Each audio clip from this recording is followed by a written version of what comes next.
Paris. Oui. Enchantée. Je me suis baladée pour vous chercher un petit peu partout. Je suis ravie de vous rencontrer. Idem. Vous allez donc être mon guide.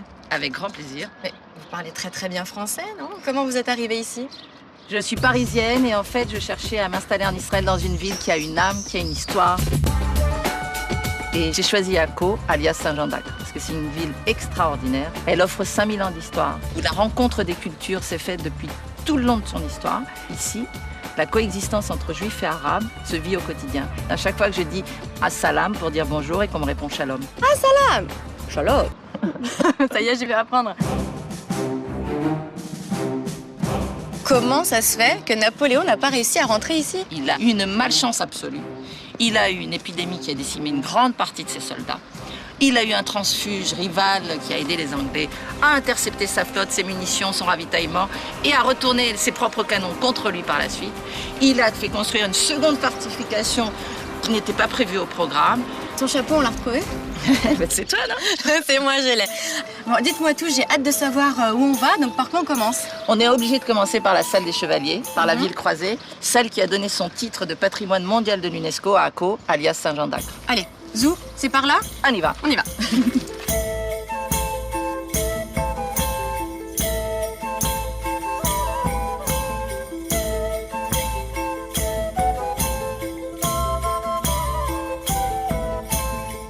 On rentre dans le jardin enchanté. Il est vraiment enchanté? Pas tant que ça. En réalité, Ahmad al-Jazar, qui est le gouverneur qui a tenu tête à Napoléon, il avait appris qu'une de ses femmes l'avait trahi.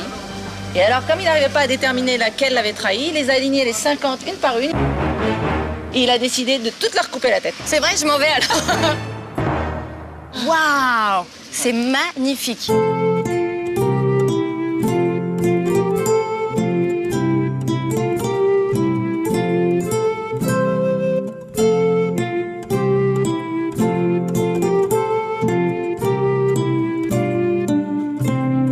Alors là, on rentre dans une des salles des chevaliers. Ici, il s'agit des chevaliers de l'ordre des hospitaliers. C'est qu'en fait, qu'est-ce qu'ils sont venus faire ici? Ils sont venus libérer le Saint-Sépulcre, qui avait été brûlé par un musulman mal inspiré. Il vivait ici?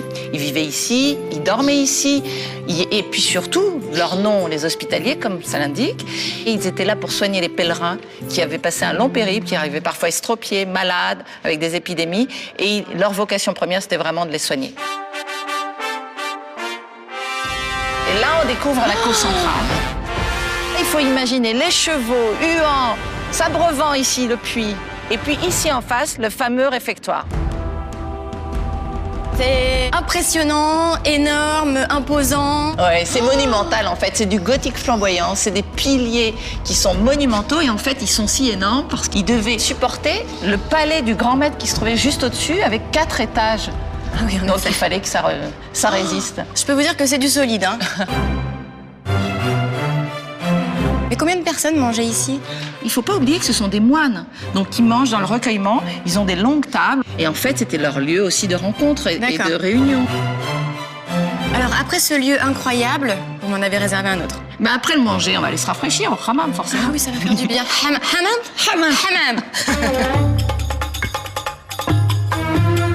C'est un petit souk en fait ça. Oui, c'est un bazar.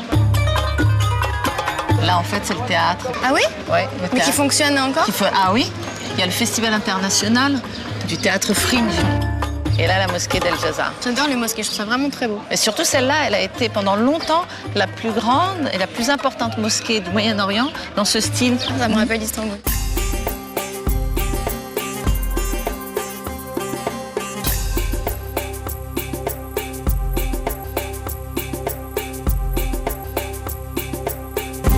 L'entrée du hammam.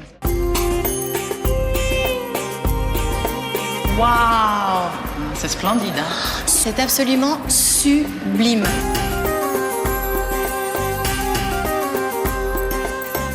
Là, on change totalement d'espace-temps. On passe du Moyen-Âge à l'Empire ottoman et on rencontre de nouveau Ahmed el-Jazar qui a construit ce hammam.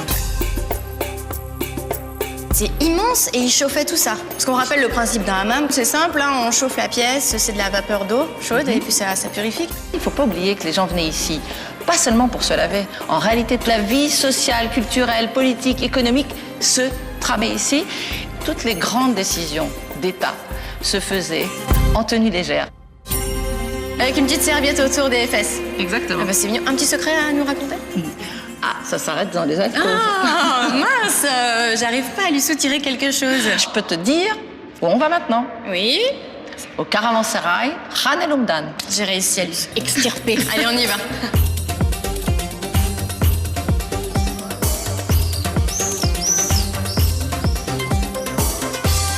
Pourquoi il y a autant de portes sur les côtés? Les portes, ce sont les lieux d'entreposage des marchandises pour les marchands qui venaient de la route de la soie, de la route des épices, des parfums du Moyen-Orient. Ils faisaient leur halte ici, ils déposaient leurs marchandises dans toutes ces pièces qu'on voit là, qui sont des pièces de stockage. Et puis à l'étage, les marchands dormaient, donc c'était un hôtel. Et puis après, ils continuaient leur chemin vers Je l'Europe. suppose que ça devait être très mouvementé ici, hein. C'était un lieu très très vivant. Ce que je tiens à dire, c'est que quand même à Kos, on a vu beaucoup de pierres, mais c'est une ville habitée, vivante. Ce n'est pas un musée, c'est tout le contraire même. C'est vraiment une ville qui a ce souci d'être encore habitée et vivante. Je suppose qu'il y a encore plein de choses à voir ici, non? Bon, il y a énormément de sites, c'est impossible en quelques minutes d'en parler. Ce qui est sûr, c'est qu'il ne faut pas rater les jardins Baha'i. C'est une petite merveille, c'est le lieu le plus sacré au monde pour la religion Baha'i. Les jardins Des Baha'i. Merci beaucoup. Je vais Avec aller plaisir. faire un tour. Bonne découverte.